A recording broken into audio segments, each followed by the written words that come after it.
Morning student. आज हम लोग व्याकरण पढ़ेंगे। पेज नंबर 11, पाठ 2, चैप्टर वर्ण एवं मात्राएं। तो हम लोग देखेंगे कि वर्ण क्या है। वर्ण हमारे मुंह से निकलने वाली ध्वनि जो है वो वर्ण कहलाती है। वर्ण की परिभाषा हम लोग इस प्रकार लिखेंगे कि भाषा की सबसे छोटी इकाई या ध्वनि जिसके टुकड़े नहीं किए जा सकते उसे वर्ण या अक्षर कहते हैं। वर्ण के भेद। हिंदी भाषा में वर्ण के दो भेद होते हैं। पहला स्वर्ण वर्ण, दूसरा व्यंजन वर्ण। स्वर्ण वर्ण ये स्वतंत्र ध्वनियां होती है। इनका उच्चारण अपने आप अर्थात बिना किसी दूसरे वर्ण की सहायता के होता है। हिंदी भाषा में स्वरों की संख्या 11 है। अ से लेकर औ तक ये स्वर वर्ण है। दूसरा व्यंजन वर्ण, जिन ध्वनियों के उच्चारण में स्वर वर्ण की सहायता ली जाती है उन्हें व्यंजन वर्ण कहते हैं। हिंदी भाषा में व्यंजनों की संख्या 33 है जो क से लेकर ह तक होती है। इसके बाद पढ़ेंगे संयुक्त व्यंजन। दो व्यंजनों के योग से बने व्यंजन जो होते हैं वे संयुक्त व्यंजन कहलाते हैं। संयुक्त व्यंजनों की जो कुल संख्या होती है 4। ये व्यंजन है अक्ष, त्र, ज्ञ और स्र। ये संयुक्त व्यंजन कहलाते हैं। ये दो वर्णों के मेल से बनते हैं जो संयुक्त व्यंजन अक्ष, त्र, अक्ष, ज्ञ, त्र और स्र होते हैं। इसके बाद पढ़ेंगे हम लोग उच्छिप्त व्यंजन जो ड और ढ वर्णों को उच्छिप्त व्यंजन कहते हैं। इन्हें भी वर्णमाला में शामिल किया गया है। जैसे सीढ़ी, यहाँ पे ढ का प्रयोग हुआ है।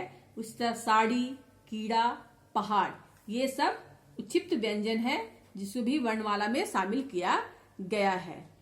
आयोग व, इसके बाद हम लोग क्या देख रहे हैं, आयोग व। आयोग व जो होता है ना तो ये स्वर होते हैं और ना ही व्यंजन। इन्हें क्या कहते हैं, आयोग व कहते हैं। आयोग व में आता है अंक, अह और अ, इसे आयोग व कहते हैं। उसके बाद हम लोग पढ़ेंगे मात्राएं। मात्राएं किसे कहते हैं, तो शब्द बनाते समय व्यंजन के साथ स्वरों का सूक्ष्म रूप अर्थात चिन्ह जो मिलाया जाता है उसे मात्रा कहते हैं। मात्रा चिन्ह, यहाँ स्वर की यहाँ पे मात्रा दिया गया है और इसके यहाँ पे चिन्ह दिए गए हैं। इनके अतिरिक्त रा व्यंजन का प्रयोग भी इन चिन्हों के द्वारा किया जाता है। जैसे रा व्यंजन वर्ण में उ तथा उ की मात्रा अन्य वर्णों की तरह उन पर न वो तो ऊपर लगाई जाती है ना ही नीचे लगाई जाती है, बल्कि यह मात्रा रा व्यंजन के बीच में लगाई जाती है। जैसे यहाँ पे प्रेस है तो प्रेस यानी आयरन, यहाँ पे र इस प्रकार नीचे लगाई गई है। यहाँ पे है पर्वत तो पर्वत में यहाँ पे र ऊपर लगाई गई है। और ये है ट्रक, ट्रक में यहाँ पे र नीचे लगाई गई है। इसी प्रकार यहाँ पे उ तथा बड़ी उ की मात्रा अन्य वर्णों की तरह ना तो ऊपर लगाई जाती है ना ही नीचे, बल्कि यहाँ पे कहाँ लगाई जाती है, ये बल्कि या इसके बीच में लगाई जाती है। जैसे रुपया, रुपया लिखते हैं तो यहाँ पे उ की मात्रा बीच में लगाई गई है। उसी पर रुचि, रुचि में भी यहाँ पे उ की मात्रा बीच में लगाई गई है। फिर रूठना, रूठना में भी यहाँ पे उ की मात्रा बीच में लगाई गई है। इसके बाद रुमाल में भी यहाँ पे उ की मात्रा बीच में लगाई गई है। इस प्रकार अ स्वर की ध्वनि सभी व्यंजनों में मिली रहती है। आ का अपना कोई मात्रा चिन्ह नहीं होता है। यहाँ पे कुछ प्रश्न दिए गए हैं जिसको आप लोग अपने कॉपी में बनाएंगे। बुक को एक बार आप लोग खुद से देखेंगे और जैसे बनाएंगे। यहाँ क्वेश्चन दिया गया है वर्ण से आप क्या समझते हैं। तो आप लोग वर्ण समझ गए हैं कि वर्ण किसे कहते हैं।